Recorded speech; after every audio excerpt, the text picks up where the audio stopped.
Investigations has closed its case against Football Kenya Federation President Nick Mwendwa after failing to submit charges to the High Court. Elsewhere, the Judicial Service Commission (JSC) has summoned former Governor Mike Sonko to appear before it on the 14th of December next month, as the commission begins investigations following videos Sonko published on social media accusing Judge Said Chitembwe of corruption. These and more stories in a roundup of court's action today. According to his lawyer, the government arrested and detained Nick Mwendwa without evidence of corruption allegations against him.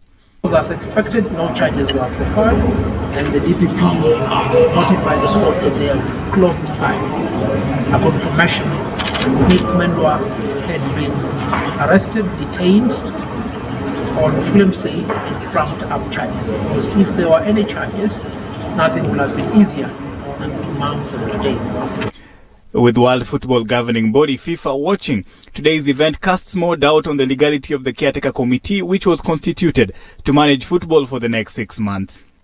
If the caretaker committee was set up fundamentally on account of the claims that Nick Mwendwa had abused his office and he was suspected to have stolen money from FKF, then that caretaker committee ought not to be there in the first place. Nick Mwendwa has been vindicated. A conflict at the Federation has affected football in the country, with key stakeholders in the sector pointing fingers at the government.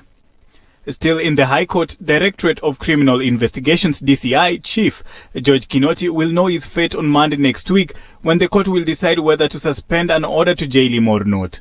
This is after the High Court under Judge Anthony Mrima declined to overturn his 4-month jail sentence. The sentence that was also issued by Justice Mrima arose out of a contempt of court case filed against Kinoti by businessman Jimmy Wanjigi over failure of the DCI to return his licensed firearms. Kinoti's sentence has elicited debate across the country, with various leaders weighing in. When you are investigated and you use your office, you want to arrest the investigator, and you say he committed contempt of court. What about if he's arrested and there is no DCI? Or all those people working under him in criminal investigation, they say we don't want to investigate judges because they will arrest us and judge us with contempt. Still with the courts, a decision by the Jubilee Party to deregister Senator Isaac Mwaura from the party has been quashed by the High Court. Justice Joseph Sergon said the Jubilee Party's disciplinary proceedings, which led to the expulsion of Mwaura from the party, was not conducted in accordance with law. The court also came to the conclusion that the Jubilee Party's National Disciplinary Committee processes and the decision that followed were unlawful. And finally, former Nairobi Governor Mike Sonko has been summoned by the Judicial Service Commission to testify on his leaked videos relating to embattled Judge Said Chitembwe.